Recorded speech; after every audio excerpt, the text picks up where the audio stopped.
Itu. Baik. Datuk, ini buku nih nggak salah tulis ya? Bukannya tak jering hilang di bumi?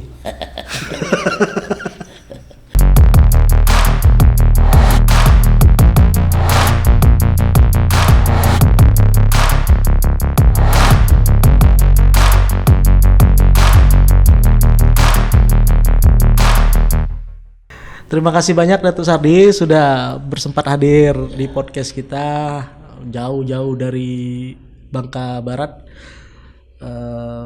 ke sini pagi tadi kayaknya ya. Iya, alhamdulillah jam 8 berangkat Jam 8 berangkat dari Mentok atau dari Pelangas. langsung di istananya? Iya. Oh, Datuk Sardi asli Pelangas. Asli Pelangas. Asli Pelangas. Asli Pelangas. Oh iya. Saya pengen ngulik sedikit nih, tuh Sardi, sejarah dari Stana Jering. Karena kami masyarakat melihat eksistensinya sampai saat ini luar biasa, memunculkan tokoh-tokoh Bangka Belitung dengan gelar Dato gitu loh. Ada Dato Ramli, ada Dato Zainul, teman kita juga. Ada beberapa dato juga kan, Dato Hercules juga. Nah, itu gimana sejarahnya Stana Jering itu sendiri? Baik, terima kasih. Assalamualaikum warahmatullahi wabarakatuh. Waalaikumsalam. Secara ilmiah, catatan-catatan ilmiah itu ada beberapa tulisan Belanda tentang kata jering ya. Ya. Jering bisa berarti kampung. Ya. Jering bisa berarti sungai. Jering itu bisa suatu wilayah kadipaten, sebagaimana yang ditulis oleh Profesor Dr. Hasimilis, mengatakan bahwa ada suatu tempat di Bangka yaitu Jering, wilayah Jering. Itu dalam pengertian bahasa Prancis itu bisa dikatakan suatu daerah kekuasaan. Itu kata-kata istilah jering dari bahasa Belanda dan bahasa luar gitu kan.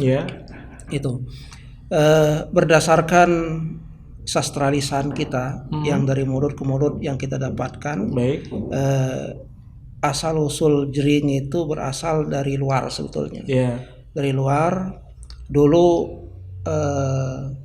antara Pulau Bangka, Sumatera dan Semenanjung Melayu itu masih bersatu gitu, dan ketika ada banjir besar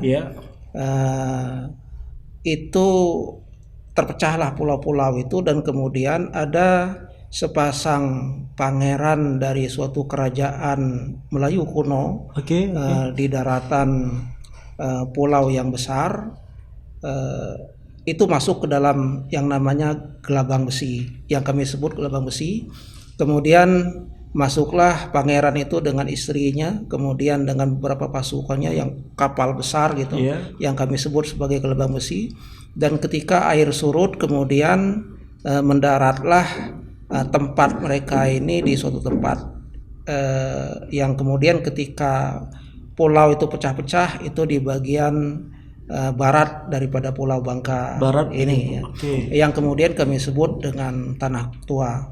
Nah, dari situlah kemudian tidak ada lagi kehidupan kecuali rombongan ini dalam gelabang besi ini yang kemudian hidup di situ, kemudian beranak pinak dan menjadi komunitas yang besar yang kami sebut dan kemudian dengan orang Jering. Itu orang Jering. Itu asal usulnya, dan kemudian berdasarkan sastra lisan juga bahwa itu adalah suatu komunitas itu yang disebut dengan kerajaan, karena pada waktu itu adalah disebut dengan kerajaan Jering gitu kan, atau komunitas Jering gitu kan. Itu jadi itu asal usulnya, dan kemudian dari berbagai catatan bahwa ketika Sriwijaya itu mulai mau bangkit, ya Kedatuan Sriwijaya itu sebelum dia menundukkan Pulau Jawa dan sekitarnya, dia semacam menundukkan dulu komunitas-komunitas yang ada di sekitar Kedatuan Sriwijaya itu. Itu juga berbagai catatan para penulis buku seperti Slamet gitu kan. Profesor Slamet itu telah menulis juga tentang itu, dan dia ada membasmi atau menundukkan komunitas yang tidak mau tunduk kepada kedatuan Sriwijaya itu. Penaklukan lah ya, penaklukan gitu kan. Nah kemudian ketika dia sebelum ke Jawa, dia naik dulu ke Pulau Bangka. Di Pulau Bangka itu ada beberapa komunitas yang tidak mau tunduk, dan termasuk dengan komunitas Jering ini. Komunitas Jering ini, jadi Tanah Tua itu di seputaran pangkalan Sungai Jering gitu. Pada waktu itu, sebagaimana catatan Belanda juga, bahwa Sungai Jering itu adalah sungai yang terbesar di Pulau Bangka, dan ketika dia pasang tuh sampai dengan ke Gunung Maras katanya. Dan pada waktu itu maka itulah masuknya tentara-tentara kedatuan Sriwijaya itu. Dan kemudian yang pertama kali ingin menundukkan Jering ini, tapi Jering tidak mau tunduk gitu, tidak mau tunduk, dan kemudian terjadilah pertempuran. Ada pertempuran, walaupun kemudian pihak Jering ini kalah. Namun kepiawaian daripada Panglima Jering ini, dia menyiasati. Jadi para tokoh-tokoh pimpinnya itu lari ke arah barat, namun pasukannya sebagian itu berlari ke arah timur, gitu, ke arah timur. Itu hanya untuk siasat untuk supaya pimpinnya ini tidak tertangkap, gitu kan? Tidak dikejar. Iya, gitu, tidak dikejar. Jadi para pasukan Sriwijaya yang dipimpin langsung oleh Dapuntahyang itu langsung ke arah timur, dan beberapa pasukan kita dibantai habis di situ, dan kemudian ke Kota Kapur. Dan disitulah kemudian pasukan Sriwijaya ini membuat semacam prasasti gitu, yang kita kenal dengan prasasti Kota Kapur itu. Kota Kapur itu. Yang mana di situ dituliskan barang siapa yang tidak mau tunduk, barang siapa yang berkhianat, yang tidak mau tunduk kepada Sriwijaya akan dapat kutukan dan sebagainya. Itu menguatkan pemahaman kita bahwa ada di Pulau Bangka itu yang tidak mau tunduk. Tidak mau tunduk. Itu terbukti dengan prasasti Kota Kapur ya. Itu. Jadi itu dan kemudian datu-datu yang kita utus itu akan akan menjadi penguasa di Pulau Bangka. Dan kemudian para pimpinan Jering itu berlari ke arah barat, yang kemudian menetaplah di situ yang wilayah itu kita sebut dengan Bukit Pret. Bukit Pret. Jadi di Bukit Pret itulah kemudian. Di mana ini?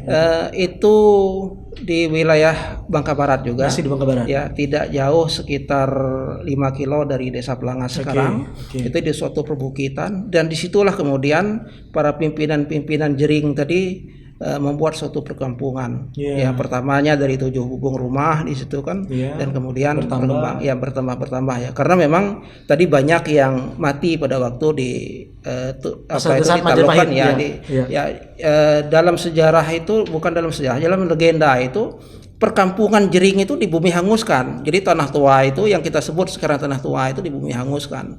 Dan kemudian karena ketakutan orang-orang Jering ini, maka di Jering Bukit Pret ini terjadi perkampungan hidden, dalam artian tidak berinteraksi kemanapun, sehingga kemudian ketika Sriwijaya dikalahkan oleh Majapahit dan kemudian sampai dengan ke Palembang Darussalam, kita masih tetap hidden di situ dan tersembunyi gitu kan, tersembunyi itu sampai dengan kemudian terakhir keluar pada waktu pemerintahan Belanda menguasai Pulau Bangka, dan kemudian Sultan Palembang juga untuk menginstruksikan yang dari kampung-kampung yang dari pedalaman itu membuat perumahan di pinggir jalan yang dibuat oleh Belanda gitu kan.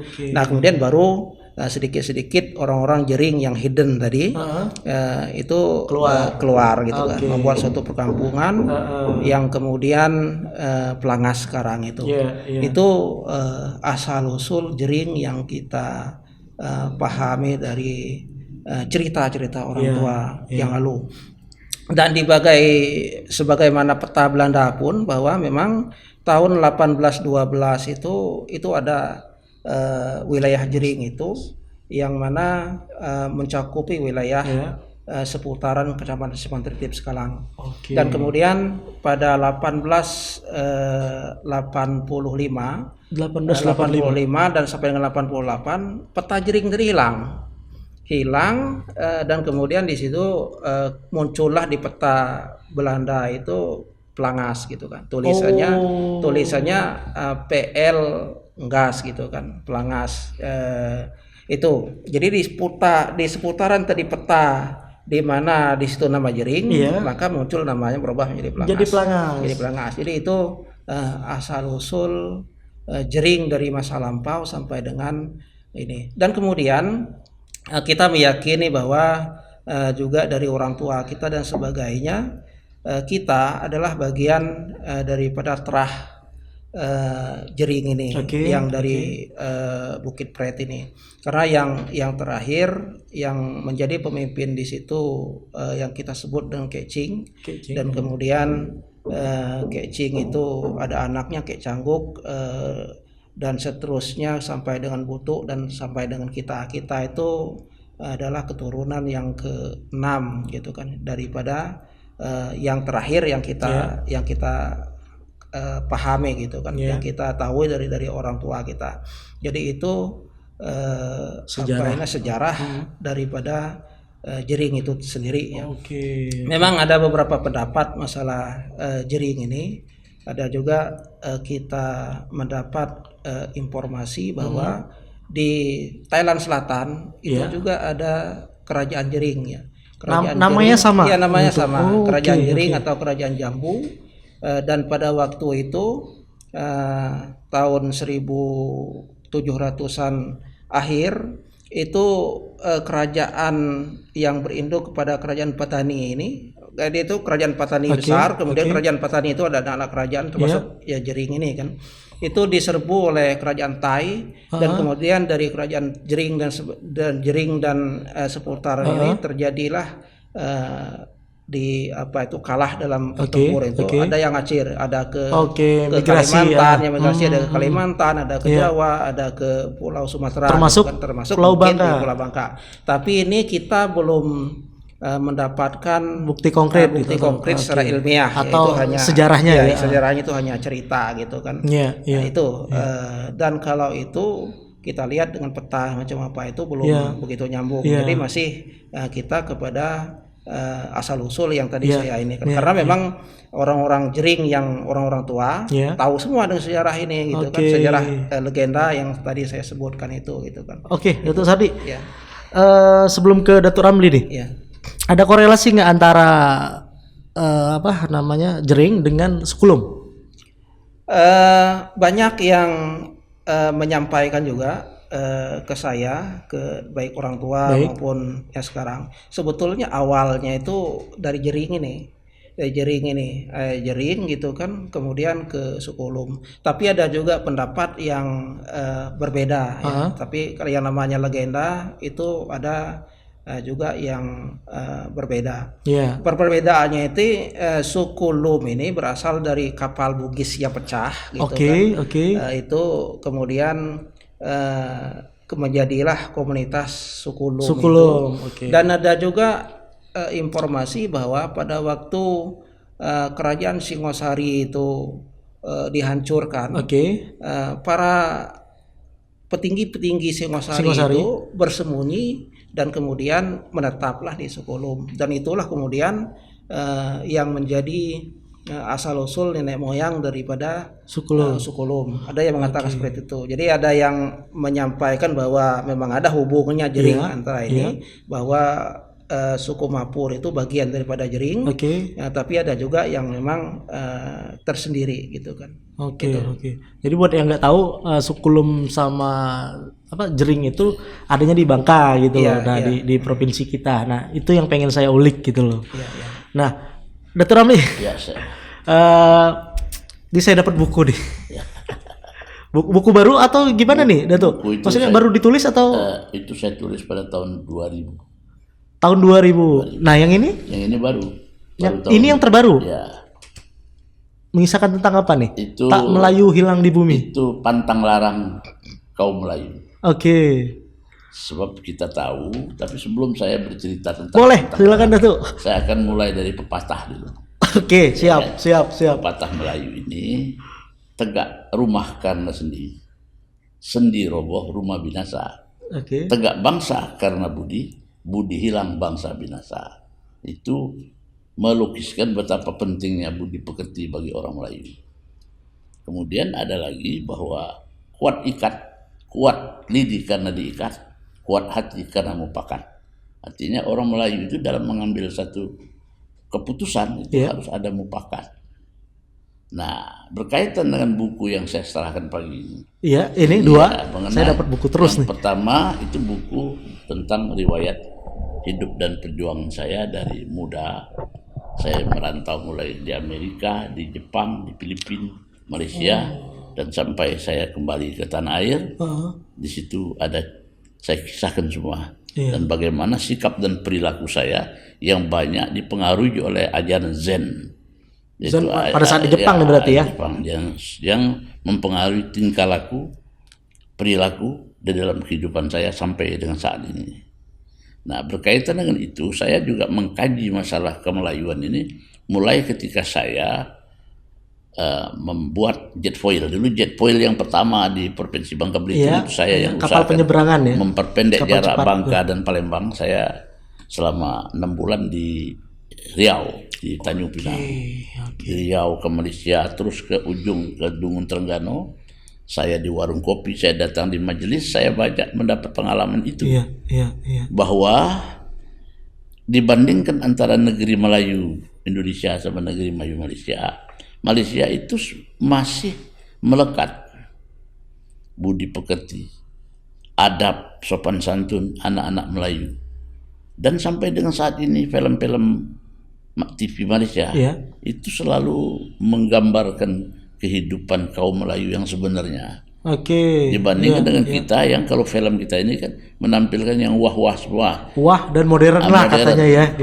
Modern itu sebetulnya harus dilandasi oleh sikap budi pekerti, adab dan sopan santun. Kalau ada sebagian anak muda kita yang tidak memiliki adab, sopan santun, budi pekerti, itu bukan salah mereka. Itu adalah salah kita sebagai orang tua, sebagai cerdik pandai.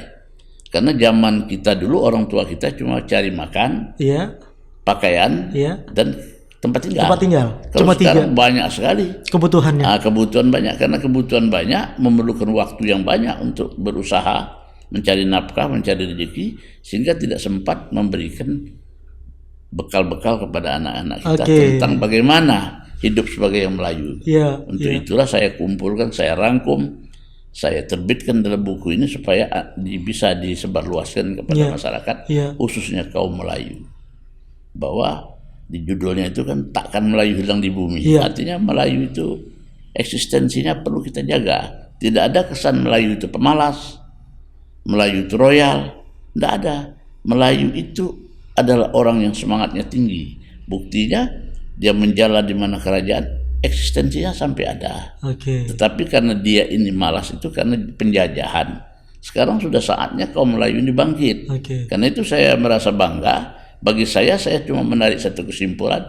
Ada seorang anak negeri yang punya semangat, punya kemauan, mengembangkan adat budaya Melayu seperti Datuk Sardi ini. Itu yang saya dukung sepenuhnya. Bahwa ada legenda itu adalah basis latar belakang.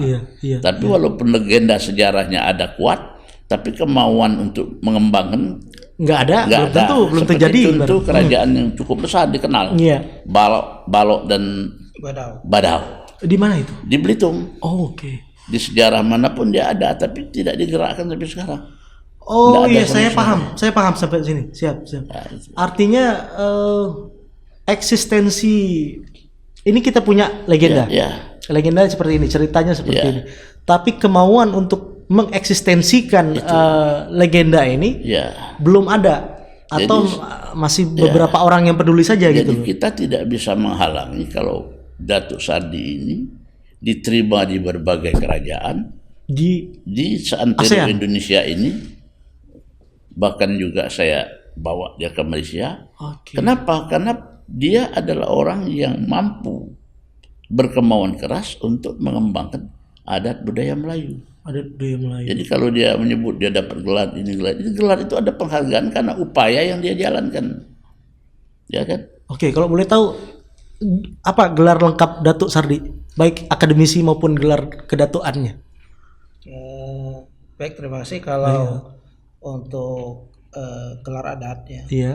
Kalau untuk gelar adat itu memang kalau yang jering, kalau yang jering itu Radindo. Radindo itu berdasarkan dari apa itu memang turun temurun seperti itu. Silsilah komunitasnya ya. Ya, memang seperti itu kan. Ra dengan Dindo itu orang yang mulia, jadi anak yang mulia. Anak yang mulia Radindo. Radindo itu artinya itu Radindo kan. Itu kalau yang melekat dari terah jering gitu kan. Dan kalau untuk gelar-gelar kehormatan lainnya, memang ada beberapa gitu kan yang kita dapatkan suatu penghargaan, dan dari lembaga adat negeri Serumpun Sebalai Provinsi Bangka Belitung di zaman Datuk Romawi Latif, Datuk Romawi Latif itu pada tanggal 31 Juli tahun 2004 itu juga menganugerahkan kepada kita pas pada waktu itu ada pemecahan gelar Datuk oleh oleh lembaga adat negeri pada waktu itu, lembaga adat negeri Serumpun Sebalai ya. Jadi Datuk itu ada Datuk Madya, kemudian Datuk dan Datuk Sri itu kan. Itu ada beberapa tingkatan Datuk, dan pada waktu itu kita dianugerahkan bergelar Datuk gitu kan. Itu. Jadi kalau dikumpulin nih secara akademis, secara gelar, jadi Radindo, Datuk Sardi, atau gimana? Ya gitu. Banyak lagi. Setelah itu kemudian ada dari Kesultanan Palembang Darussalam. Itu Dato. Jadi penulisnya itu beda. Datu. Kalau beda kita tulisan lokal, beda arti nih. Ya. Kalau kita lokal itu Datu. DATO. DATUK. Datu. Itu kan kalau yang dari Kesultanan Palembang Darussalam itu Dato. DATO. DATO itu kan. Itu sebetulnya pengertiannya sama. Dari sama-sama dari bahasa Sangsekerta kan. Da dengan to itu kan.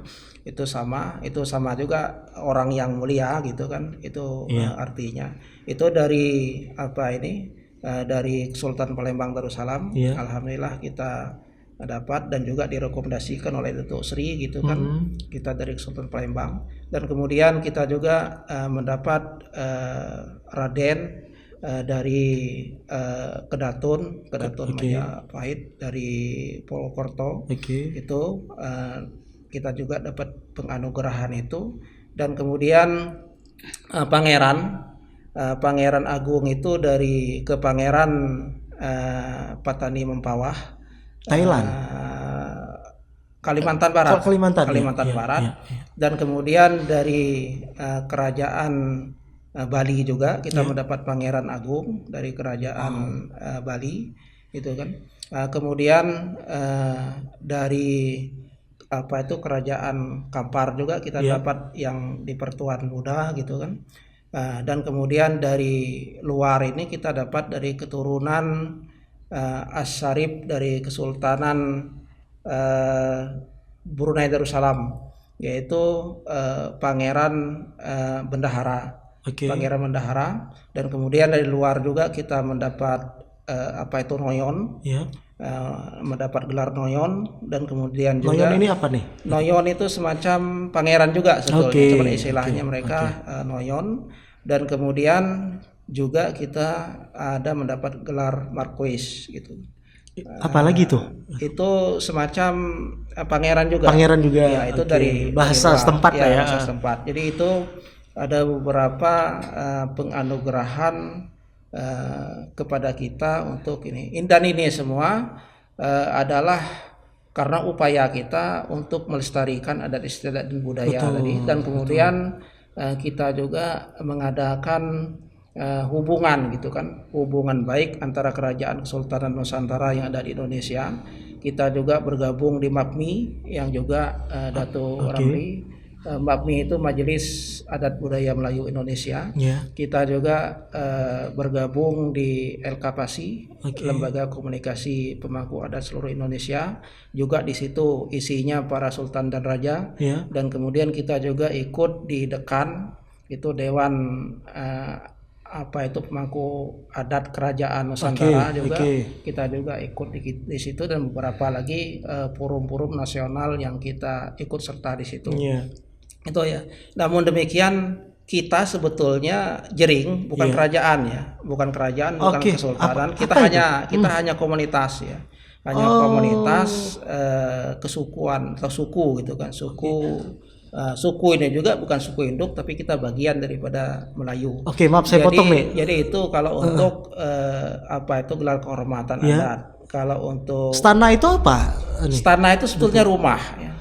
Saya kira istana bukan. Jadi itu rumah. Jadi itulah kadang-kadang ada yang salah. Jadi di bahasa Jering itu ada pondok, pondok itu kan pondok yang kecil untuk tempat ini.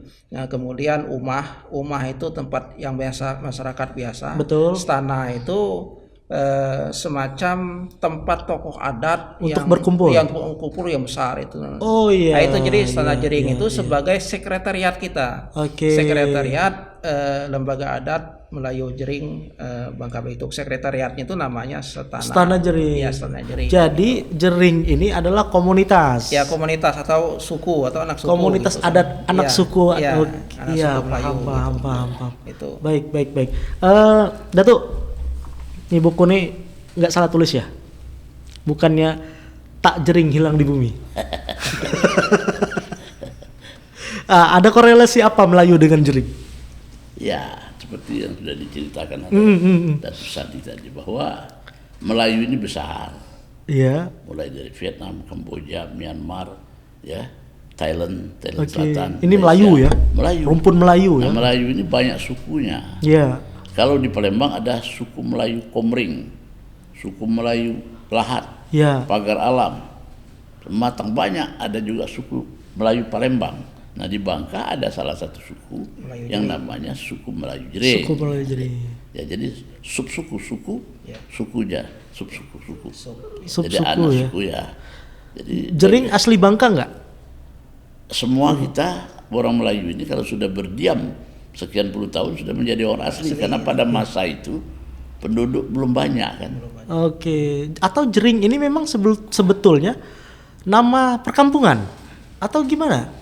Ya, tadi sudah diceritakan. Oh ya, yang dirubah jadi Pelangas tadi ya. Ya, oh iya, kan begitu. Iya. Jadi Sardi ini dengan kemauan yang tinggi, walaupun dengan seadanya, dia sudah membangkitkan semangat kemelayuan kaum Jering.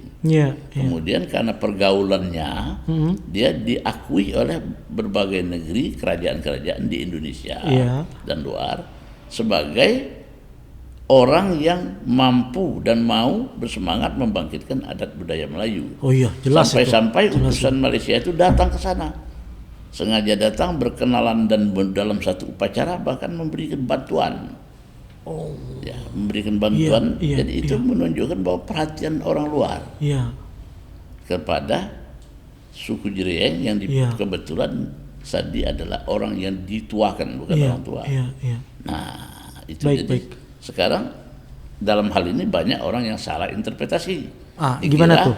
Sadri ini mendirikan kerajaan Jering dan dia mau jadi raja. Padahal yang dibangunnya itu adalah suku Jering yang memiliki sekretariat adat yang namanya Setana. Setana tempat musyawarah.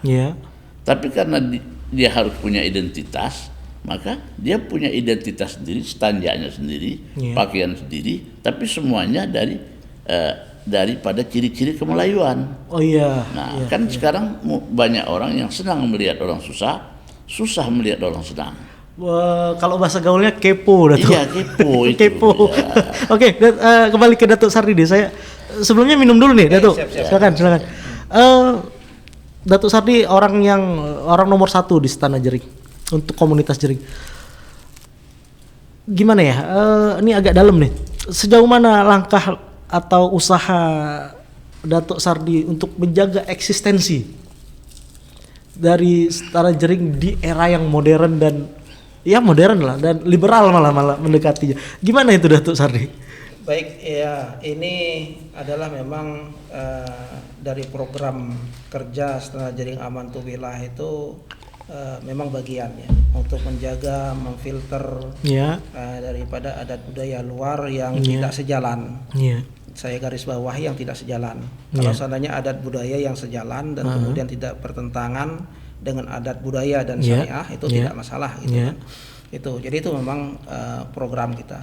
Banyak program-program kita yang pertama kita tetap untuk menghimbau kepada masyarakat desa gitu kan untuk melaksanakan pesta adat sesuai dengan adat istiadat yang ada. Adat istiadat. Ya. Okay. Jadi di Bangka Barat ini termasuk di Jering ini adalah yang paling banyak upacara-upacara adatnya.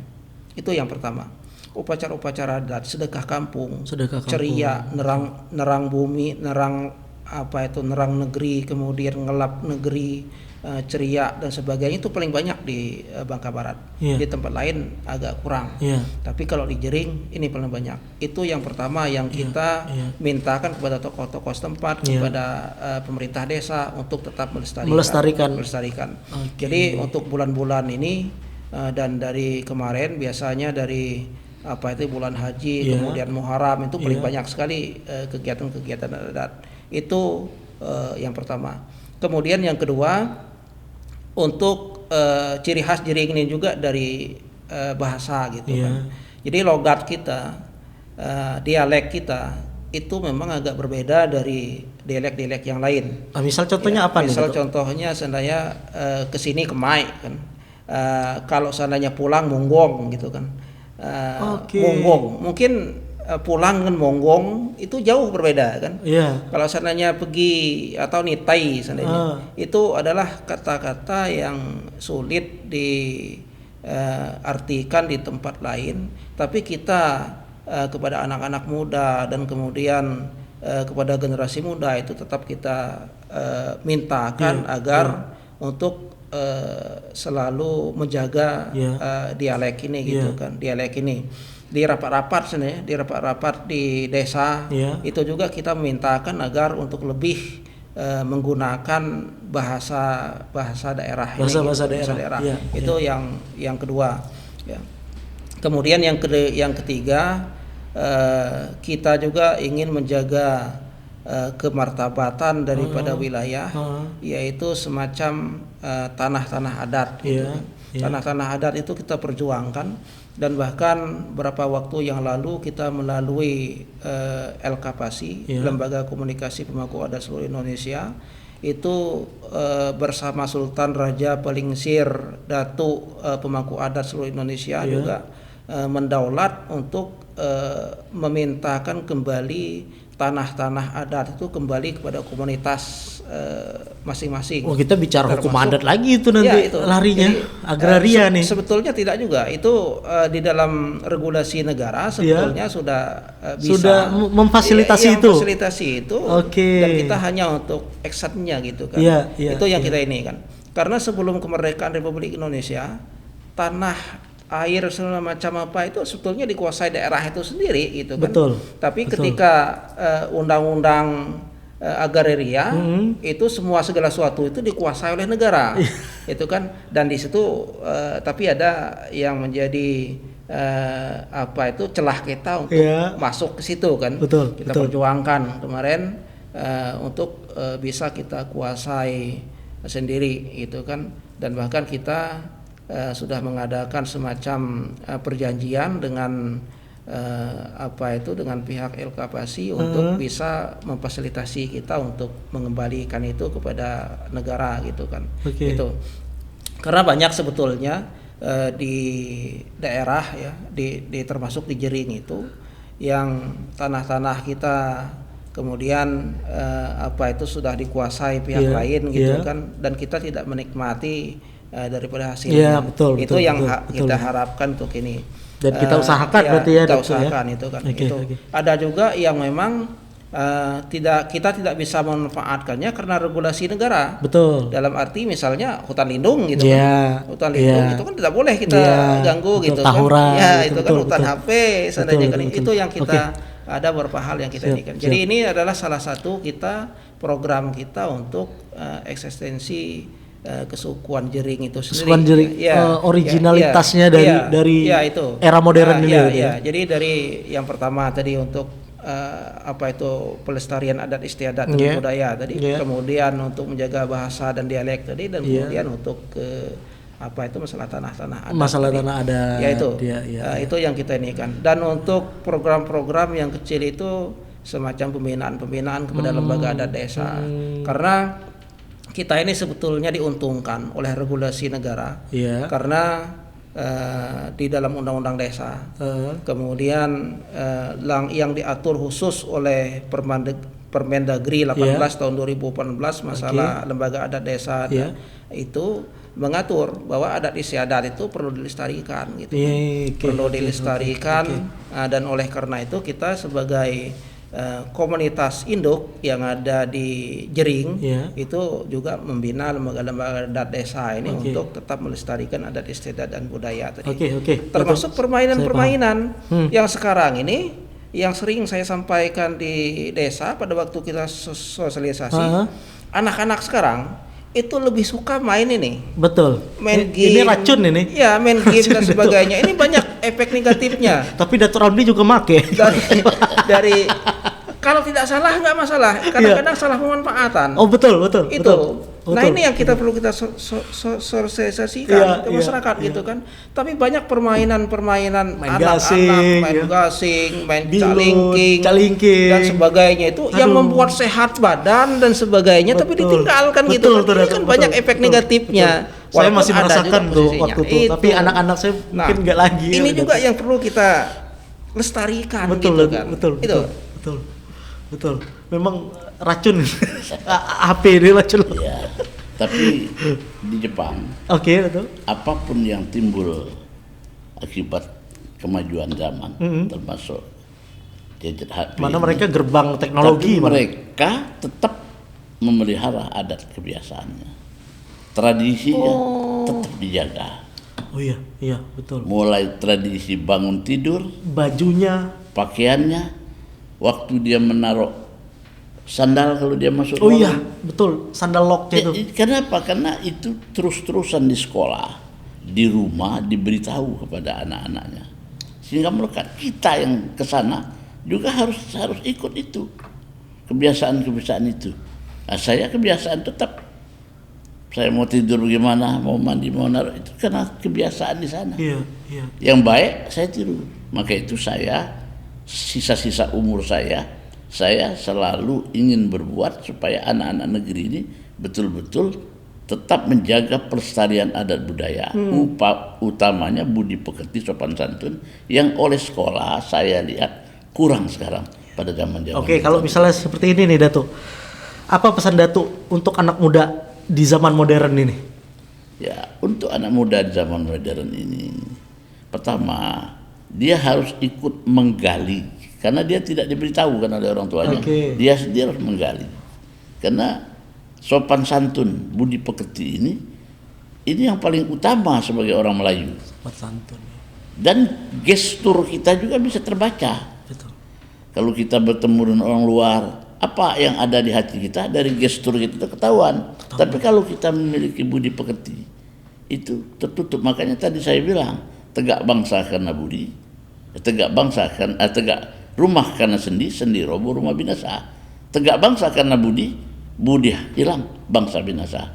Artinya cepat ketahuan apa yang ada di hati kita dan gestur kita. Tapi kalau kita punya budi pekerti, orang akan memandang kita lain. Iya. Nah, begitu juga dengan gelar datuk ini kan sudah saya jelaskan. Bahwa kalau saya ini melekat gelar datuk karena gelar datuk pertama itu diberikan oleh keluarga. Dia yang sudah memiliki cucu lebih dari 5, kalau saya 24, itu cucunya manggil datuk, tetangganya manggil datuk, akhirnya semua orang manggil datuk. Itu yang pertama.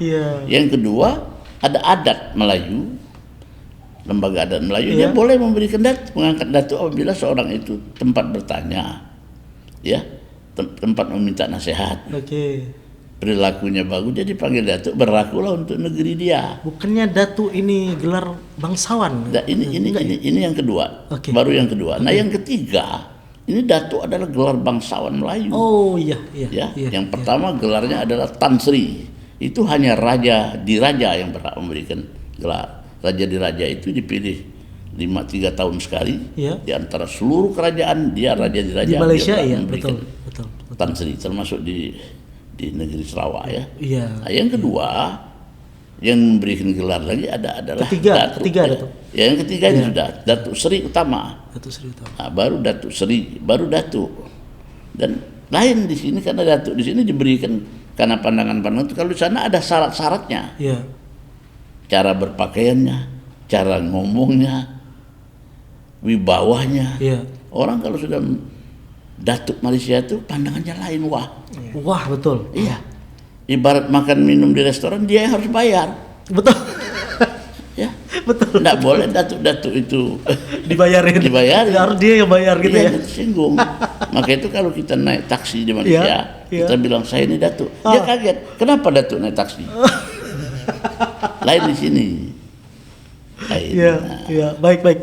Saya kembali ke Datuk Sardi ya, Datuk Ramli. Datuk Sardi, terakhir nih, sebenarnya apa kriteria pemberian datuk dari Jering ini? Baik, sebetulnya kita dari Jering juga ada peraturan adat. Iya. Jadi kita bikin ini peraturan adat ini kita buat berdasarkan kepada adat istiadat dan kebiasaan zaman dahulu kan. Kita himpun dalam satu peraturan adat. Sebetulnya untuk mendapat gelar datu atau radindo ini itu memang tidak sembarangan. Ya, memang tidak sembarangan. Yang pertama dia berjasa kepada negeri apapun jasanya, baik di bidang agama, baik di bidang pembangunan, baik di bidang pertanian, baik di bidang perjuangannya kepada negeri gitu kan. Negeri dan daerah gitu kan. Itu paling tidak yang untuk darjah kehormatan kita berikan kepada mereka yang betul-betul memiliki kriteria itu. Jadi itu yang pertama.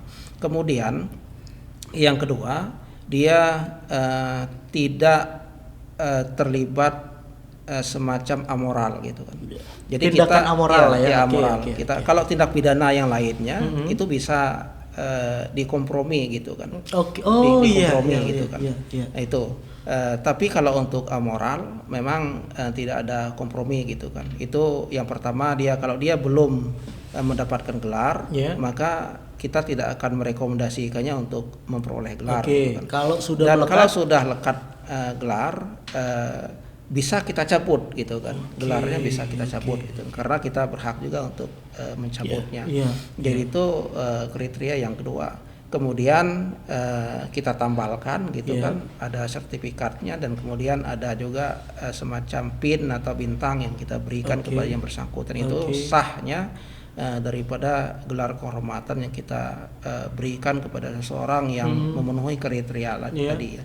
Jadi tidak benar ada isu di luar bahwa Jering ini semacam memberikan kacang rebus gitu kan, gelar ini kepada ini. Tidak juga. Kita tetap kita seleksi gitu kan. Untuk pemberian gelar seseorang itu tetap kita teliti dulu orangnya tersebut bagaimana, kemudian apa kemajuan apa yang diberikannya untuk kita gitu kan.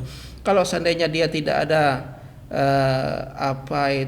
kontribusinya untuk daerah kita, untuk negeri kita, tidak perlu juga kita berikan gitu kan. Itu. Dan kemudian yang terakhir, orang banyak memperselisihkan tentang Hercules gitu kan. Yang baru-baru ini ya, betul. Banyak yang memperselisihkannya. Kok Hercules ini seorang preman gitu kan? Kenapa diberi gelar adat? Gelar adat itu gelar yang terhormat gitu kan. Orang itu tidak membaca siapa Hercules gitu kan, dulu dan sekarang gitu kan. Itu yang perlu kita ini kan. Kalau dulu mungkin ya, tapi kalau sekarang Hercules itu adalah orang yang baik, yang pertama. Yang kedua, dia berkontribusi untuk republik ini bukan hanya untuk Jering loh. untuk negara Republik Indonesia. Contohnya? Itu cukup contohnya pada waktu di Timur Timur. Beliau ini adalah pilor yang cukup keras untuk memerdekakan menjaga gitu, keutuhan. menjaga keutuhan Republik Indonesia. Ini adalah suatu prestasi yang cukup bagus dan harus kita beri penghargaan gitu kan kepada yang bersangkutan. Di situ kita harus nilai, dan di situ adalah suatu kelebihan lah bagi beliau gitu kan. Patut kita untuk memberikan penghargaan kepada beliau. Jadi pemberian gelar ini tidak subjektif, sesuka Datuk Sardi berarti ada kriterianya, ada prasyaratnya. Iya, harus kita lihat juga. Dan ada musyawarahnya kali ya? Ada antar petinggi-petingginya. Itu pasti. Bahkan Prabowo pun termasuk mendapat kehormatan dari Jering. Sudah pernah dinobatkan? Sudah. Prabowo. Surya Paloh. Ya. Oh, alhamdulillah. Itu Paloh mah. Iya. Baik. Datuk. Ya. Saya itu taunya Datuk ini pandai pantun. Boleh lah dikasih satu pantun. Kalau pantun saya tak pandai. Oh, oke. Nasihat deh. Nasihat buat kita, buat saya. Jadi kalau buat saya kan sudah hampir 80 tahun. Ya. Lebih lah. Ya, zaman Orde Lama saya sudah berperan sebagai pergerakan mahasiswa. Zaman Orde Baru saya pemimpin angkatan 66. Sampai reformasi. Begitu juga di lembaga negara saya duduk sampai reformasi, saya masih menjadi anggota MPR. Nah, sekarang sudah di ujung-ujung perjuangan. Saya menginginkan Provinsi Bangka Belitung yang kaya raya akan sumber daya alam ini harus dirasakan oleh masyarakat. Saya tidak ingin melihat masyarakat yang duduk di timah tapi dikejar-kejar, dianggap pencuri timah. Saya ingin rakyat menikmati apa yang ada di sini. Dia menikmati timah, menikmati sawit, menikmati saham, menikmati karet. Bagaimana upaya dari pihak pemerintah membuat regulasi, membuat aturan yang memungkinkan bagi masyarakat kecil, rakyat Bangka Belitung ini menikmati apa yang ada di Bangka Belitung dengan macam-macam aturan yang dibuat oleh manusia. Arahnya tidak ada lain, rakyat Bangka Belitung harus menikmati supaya anak-anaknya bisa sekolah. Betul. Sekolah yang hebat di Indonesia maupun di luar negeri. Contoh masalah sawit, saya sebagai pelaku sawit sudah 3.600, enak sekali. Kita juga ekspor enak, tinggal nunggu giliran. Sekarang turun. Tiba-tiba timbul larangan ekspor hanya karena minyak goreng. Betul. Ya, apa tidak ada jalan lain? Kita belum mempersiapkan hilirnya, sudah di stop. Akibatnya sampai ke bawah. Terakhir boleh ekspor tapi syaratnya banyak sekali. Akhirnya sawit ini Rp500 tidak mau dibeli oleh pabrik. Kenapa? Karena pabrik sudah penuh tangki. Iya. Dia mau jual kemana? Betul. Kita cuma satu perusahaan yang boleh ekspor di sini, hanya SWP di Belitung. Dan kalau kita di sini sudah turunkan minyak, orang kita Bangka Belitung ini hebat. Dia nggak mau makan minyak curah. Nggak laku minyak curah. Betul. Pak Gub Kemasan dia. Pak Gub sudah bawa dari Belitung minyak curah Pak, air dari. Nggak mau. Jadi lain karakteristik masyarakat Bangka Belitung ini. Nah, jadi itulah harapan saya. Kalau semua sumber daya alam dinikmati oleh masyarakat, masyarakat bisa belajar, mencekolahkan anaknya, maka timbullah sumber daya manusia. Kalau sumber daya alam dengan sumber daya manusia ini sudah seimbang, negeri Bangka Belitung akan mengalami Brunei. Sekolah gratis, berobat gratis, orang tua 60 tahun dapat gaji. Tuh, dengar. Itu yang saya mau. Baik. Datuk, terima kasih banyak Datuk Sardi, Datuk Ramli, terima kasih banyak sudah berkenan hadir di podcast Plat BN. Semoga ini menginspirasi dan menjadi informasi bagi masyarakat Bangka Belitung. Tetap di Plat BN.